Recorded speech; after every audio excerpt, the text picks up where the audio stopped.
My name is Elena Marquez. I'm 31 years old, and once upon a time, my life smelled like chlorine and sounded like the click of a stopwatch. I wasn't famous, not even close, but in college, I was a competitive swimmer.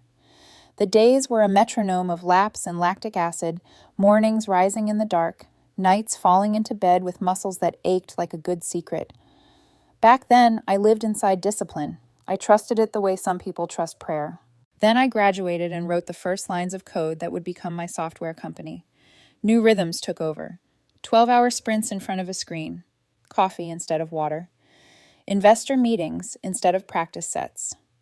Somewhere between scaling servers and closing a Series A, I convinced myself that the discipline I carried in the pool would automatically transfer to the boardroom and the kitchen and the rest of my life. It didn't. It slipped from my hands, quiet as a towel falling to tile. The weight crept on, not 10 pounds, not 20, but the kind of change that rewrites the outline of your reflection. I knew it. You always know before anyone says a word. Shirts fit differently. Photos get cropped just a little tighter. I learned how to laugh first so no one else had to. Shame teaches you choreography. For the last 2 years, I've been with Derek. He's a fitness influencer, the kind with a smile that's always a little brighter on camera and a body that never seems to cast a shadow. His life is curated to be glossy and aspirational, 30-second reels of sweat and certainty. He calls his gym my office, and he isn't exactly wrong. It's high-end, all mirrors and eucalyptus towels, a place where people go to be seen working. He spends hours there, not so much training as documenting himself training. Angles matter more than outcomes in that world. We live together in my house. I bought it when my company had its first real win. The financial arrangement is simple. We split the utilities. I pay the mortgage. I thought the division kept things balanced. I thought that made us a team. He'd stand in the kitchen and say into his phone, "Babe is a total boss," while I diced onions and tried not to roll my eyes at the word babe. It was a role. I was the stable, successful woman behind the camera, and for a long time, I told myself that was okay. I'd been thinking about getting healthy again for months, not out of self-loathing, but out of a deep, pulsing ache to feel like myself. I missed the click of discipline, the way it steadies a day. So one evening, a Monday, with rain pinning itself to the windows, I was stirring a pot of tomato soup, and I decided to say it out loud. "Hey," I called over my shoulder, "I'm thinking about joining your gym." Derek was at the island, scrolling, ring light still warm from a story he'd filmed a few minutes before. His thumb paused above the screen, then lowered. He didn't smile. He didn't tease. He went very still, the way a person freezes when a glass starts to tip. "My gym," he repeated carefully. "I want to get serious again," I said, tasting steam and possibility. "Thought it would be nice if we worked out together sometimes." What crossed his face wasn't excitement or pride. It was panic that flashed so quickly I almost missed it. He set his phone down and turned toward me with the kind of fake, gentle voice you save for kids who are about to touch something hot.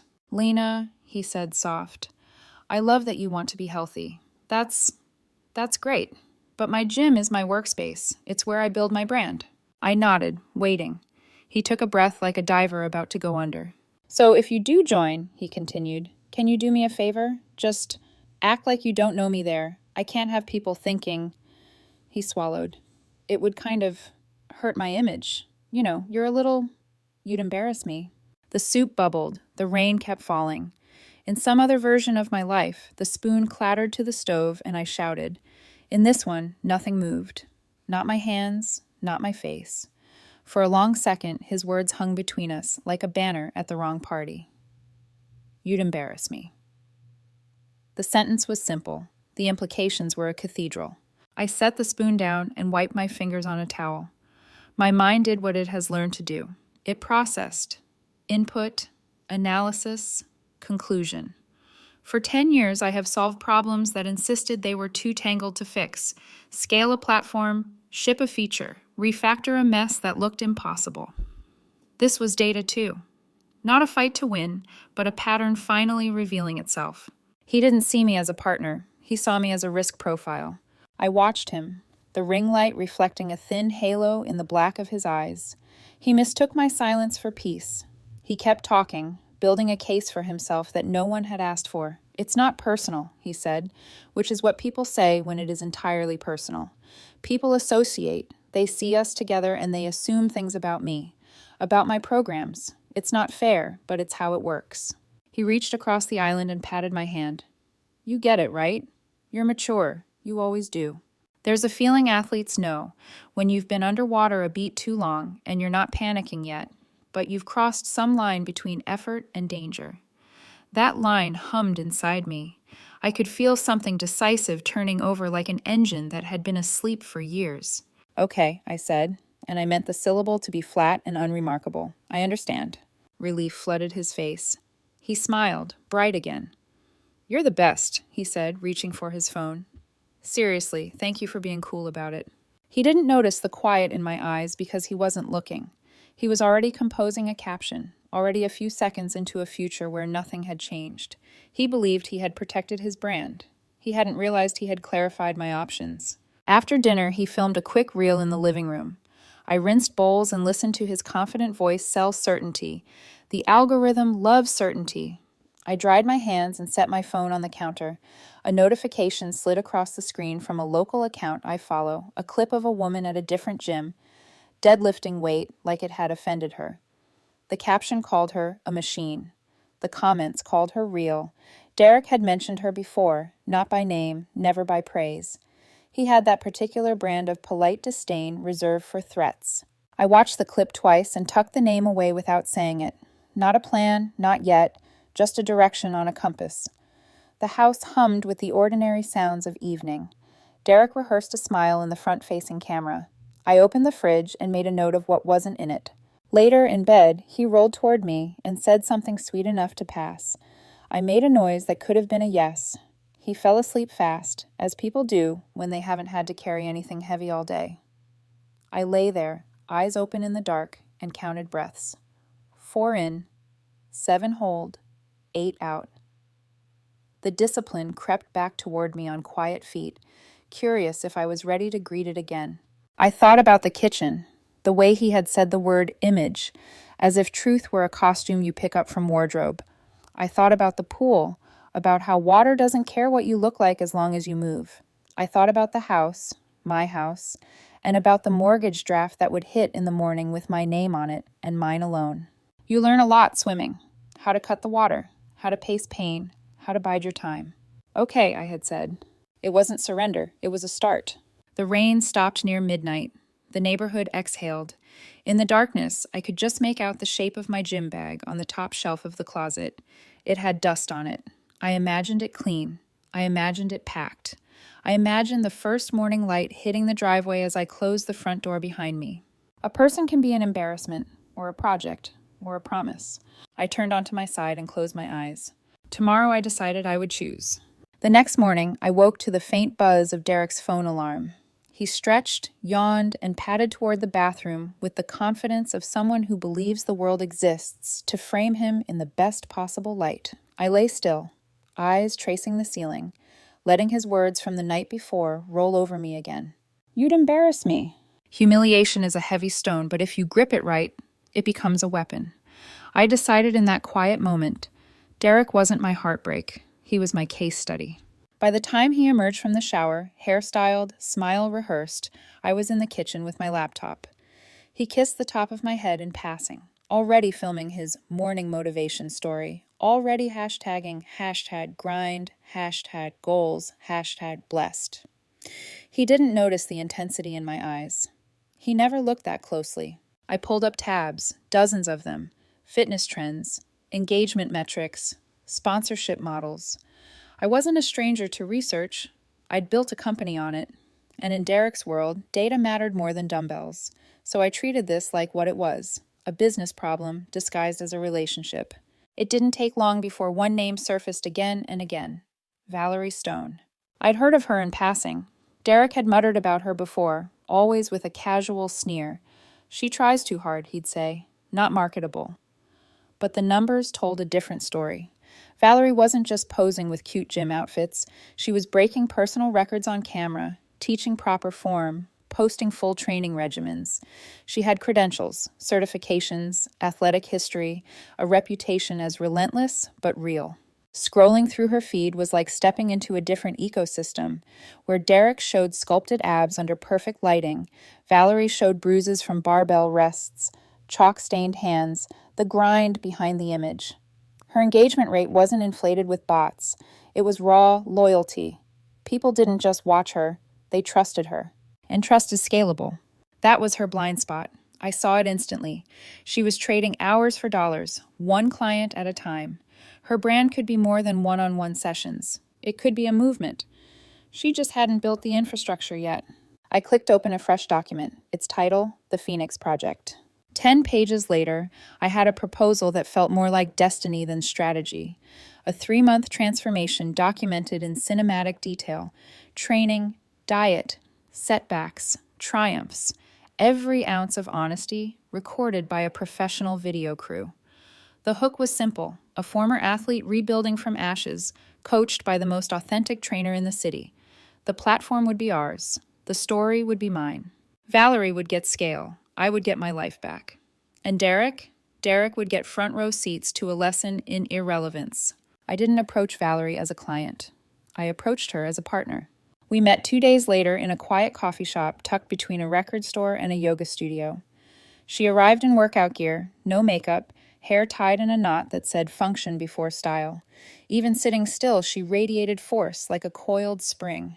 "You're Elena?" she asked, shaking my hand with a grip that made me glad I'd put my coffee down first. "Yes," I said, sliding the folder across the table, "and I have a proposal for you." Her eyebrows arched. "Most people ask about my hourly rate." "I'm not most people." She smirked, but curiosity softened the edge. She opened the folder. 10 minutes later, she wasn't smirking anymore. I walked her through every page: market analysis, revenue projections, content schedule, technical backend. My story, stripped of drama, laid out as data points. Ex-athlete, lost discipline, gained weight, ready to commit.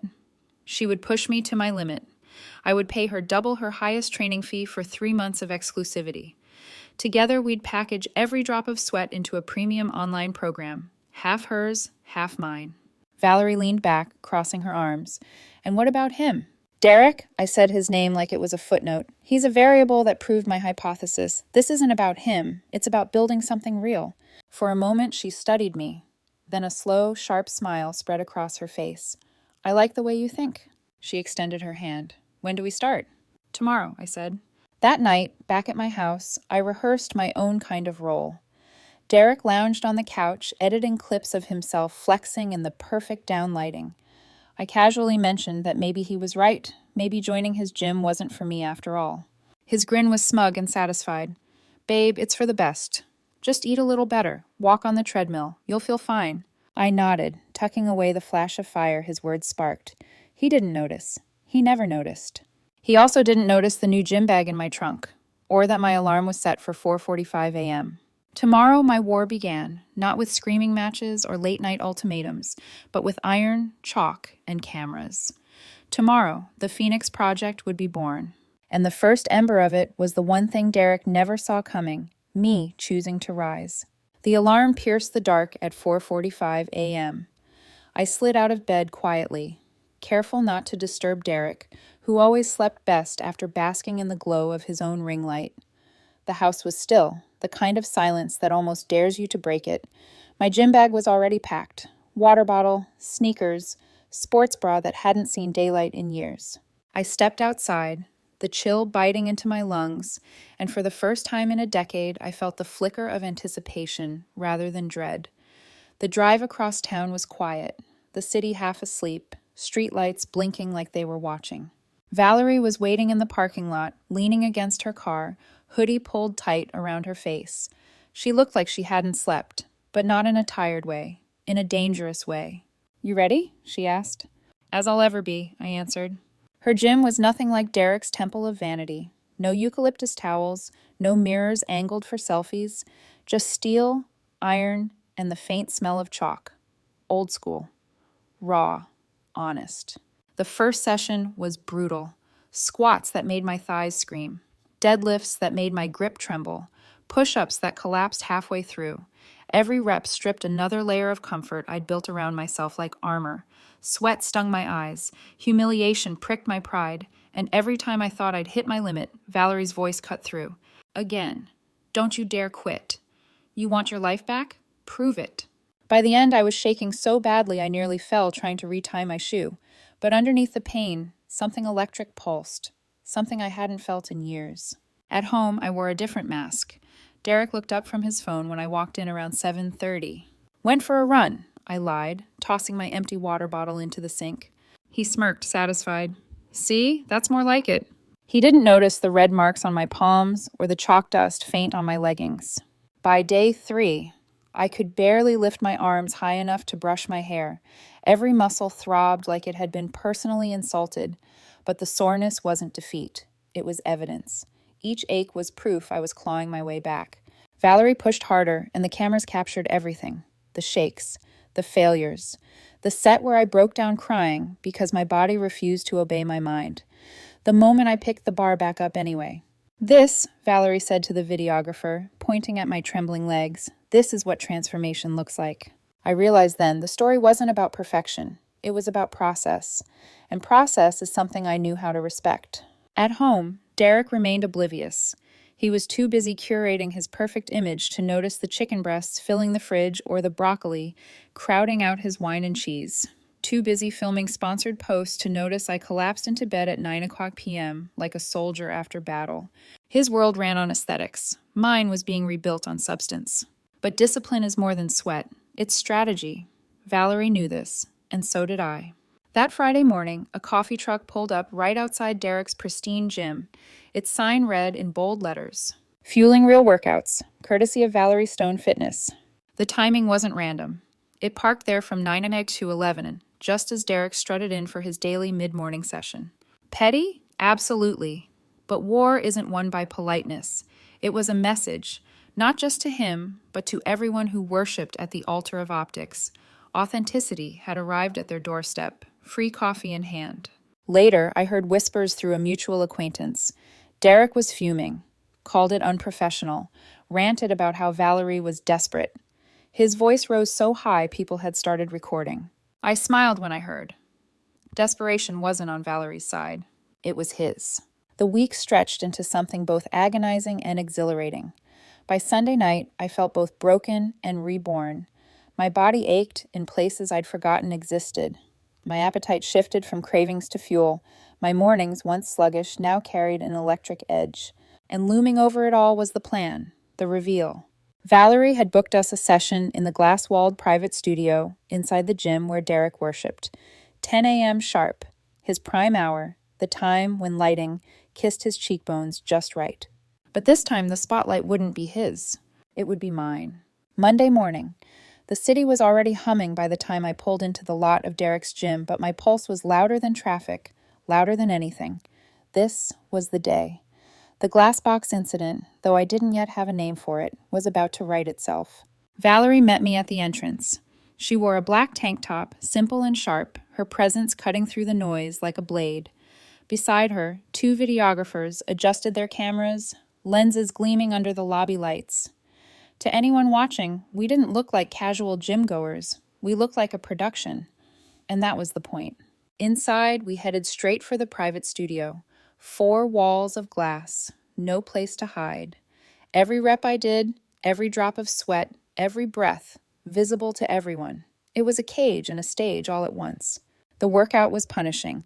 Valerie had me on deadlifts, barbell heavy enough that my breath came ragged after each pull. My face was red, hands trembling, form corrected over and over. But the cameras rolled, documenting every failure, every rise, every ounce of truth. That's when the air shifted. I felt it before I saw it, like the static charge before lightning. My eyes flicked to the glass. There he was. Derek. He walked in with his 2 sidekicks, women who mirrored his obsession with angles and filters, all bright leggings and forced laughter. He set his tripod near the mirrors, phone perched like a crown jewel, but his gaze wandered, scanning the room the way a predator scans for rivals. And then his eyes landed on me. For a split second, he didn't register it. His brain tripped like a skipped record. He saw me, sweaty, strained, barbell clutched in my hands, and his face twisted in disbelief. Then his focus shifted to Valerie, coaching me with sharp precision, her hand gesturing as she barked cues. Then to the camera crew, lenses locked on me. It clicked, and the color drained from his face.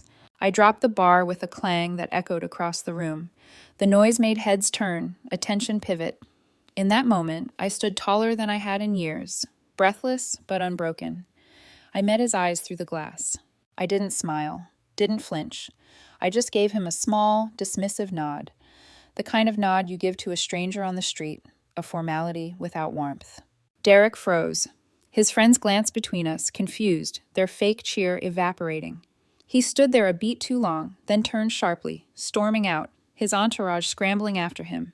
The silence that followed wasn't really silence at all. It was the sound of power shifting. The barbell at my feet, the cameras capturing every flicker of his collapse, the certainty blooming in my chest like fire. Valerie smirked, leaning close enough for only me to hear. "That, Elena," she whispered, "is checkmate." Hours later, the tension followed me home like a storm cloud. Derek was waiting on the couch when I walked in, arms folded tight, eyes dark. The TV glowed mutely behind him, but he hadn't been watching. He'd been rehearsing.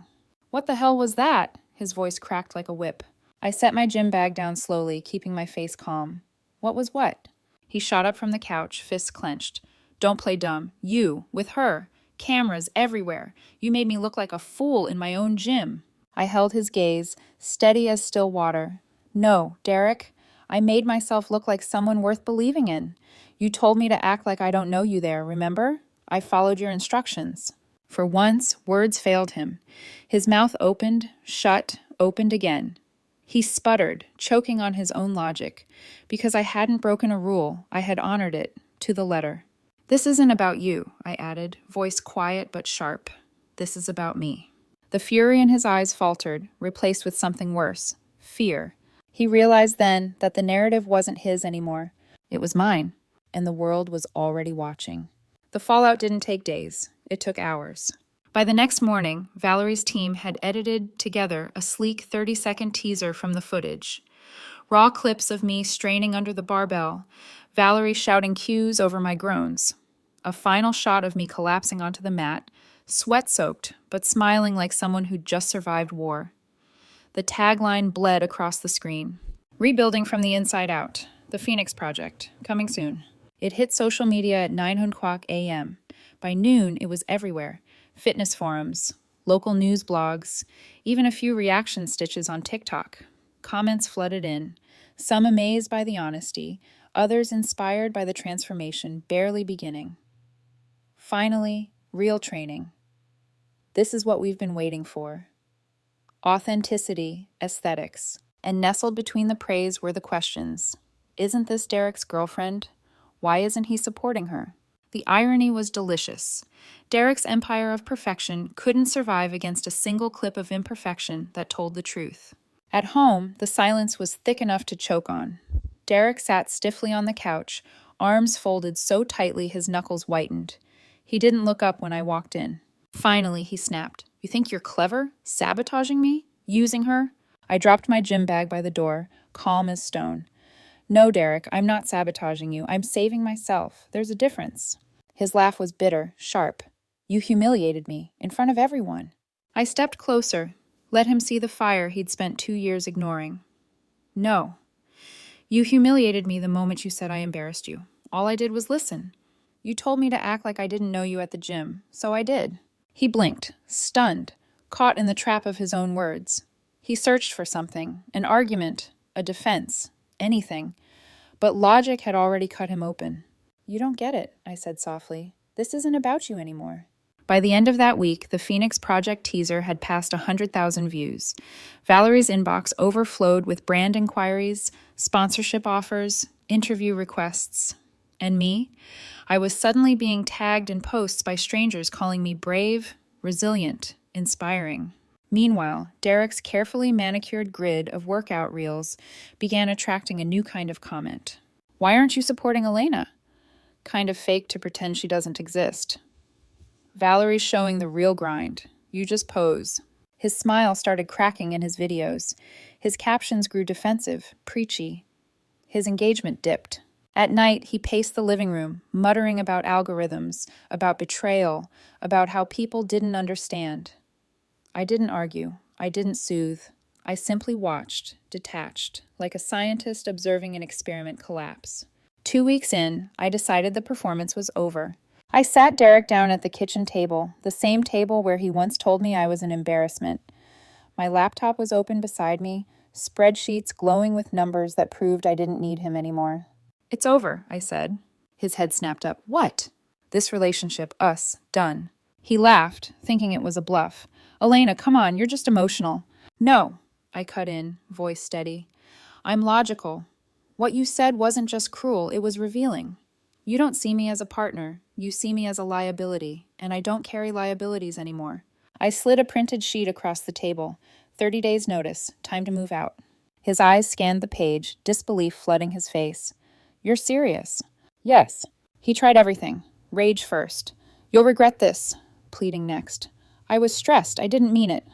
Finally, tears. Sloppy, desperate, but I stayed still, unmoved, watching the collapse of his performance. In the end, his words were noise. Mine were final. The Phoenix Project was already in motion. My life was already shifting. And Derek? He had 30 days to pack his ring lights. The 30 days that followed were a strange kind of purgatory. Derek still lived under my roof, but he no longer lived in my world. He floated through the house like a ghost, clinging to routines that no longer held power. The ring light still flickered at odd hours. His voice still pitched high for engagement. But the air had changed. His words bounced off walls that no longer belonged to him. Meanwhile, my life condensed into 3 things: sweat, spreadsheets, and silence. Every morning at 5:02 a.m., Valerie was waiting with a program that tore me down and rebuilt me in the same breath. Squats, presses, sprints. My body screamed, but the cameras caught it all. The collapse, the rage, the rise. Every evening, I sat at my laptop, refining marketing funnels, negotiating with sponsors who wanted their brand tied to authenticity. The Phoenix Project wasn't just an idea anymore, it was breathing. At home, I barely spoke to Derek. He tried, sometimes, little attempts to wedge himself back into relevance. One night, he leaned against the doorway while I typed. "Babe," he said, voice forced casual, "you know I could help. Content strategy, partnerships, we'd be unstoppable together." I didn't even look up. We're not a we anymore. His jaw tightened, but he said nothing. He just left, the echo of his retreat louder than any slam of a door. Week 3, he grew desperate. I came home from training one evening to find dinner laid out, a clumsy attempt at redemption. Pasta drowning in cream, garlic bread dripping oil, wine bottle uncorked. "Thought I'd surprise you," he said with a shaky smile. I looked at the spread, then at him. "You never once cooked for me when things were good." The words landed like stones. He didn't reply. I pulled grilled chicken from the fridge, heated it, and sat across the table from him, eating my meal without a word. He didn't touch his food. By week 4, the cracks were impossible to ignore. His social media numbers plummeted. Followers drifted toward Valerie and me, leaving comments on his posts like salt in a wound. "Why aren't you proud of her? This is what real fitness looks like. You fumbled the bag, bro." He tried deleting comments, tried blocking accounts, tried doubling down on shirtless mirror shots, but the algorithm smelled weakness, and the internet never forgets. I watched him spiral from a distance, not with glee, not with pity, just with clarity. He was no longer my responsibility. On the 30th day, I handed him the envelope. Inside, the deed paperwork, my name and my name alone. A reminder that the house had always been mine. His hands trembled as he pulled it out. "Elena, please." "Pack your things," I said softly. Tears welled in his eyes, streaking down a face that once belonged to the man I thought I loved. "I made a mistake," he whispered. I was scared. I didn't mean it. But I remembered every syllable of his truth that night in the kitchen. "You'd embarrass me." That wasn't fear. That was who he was. And now, this was who I was, a woman who refused to carry dead weight. "You've got until tomorrow," I said, turning toward the stairs. Behind me, his sobs filled the house, sharp and ugly, but they no longer pierced me. By sunrise, his things were gone. The ring lights, the protein tubs, the endless tripods. For the first time in years, my house felt like mine again. And in that silence, I realized the pruning was complete. The dead branches had fallen. Now it was time to bear fruit. The months that followed moved like a storm, violent, cleansing, unstoppable. Every morning, Valerie pushed me harder than the day before. The cameras never missed a second. The sweat pooling under the bar, my face twisting in pain, the small triumphs when the weight that had once crushed me finally rose above my head. Transformation wasn't glamorous. It was grimy, relentless, ugly at times. And that was exactly why people cared. The Phoenix Project wasn't about perfection. It was about proof. Proof that broken could become whole. Proof that lost discipline could be found again. Proof that a woman written off as an embarrassment could rebuild into something stronger than the one who underestimated her. By the end of the first month, I could run without gasping.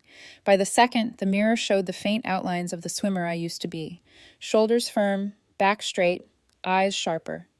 By the third, I wasn't just regaining strength. I was unearthing fire. The numbers told their own story.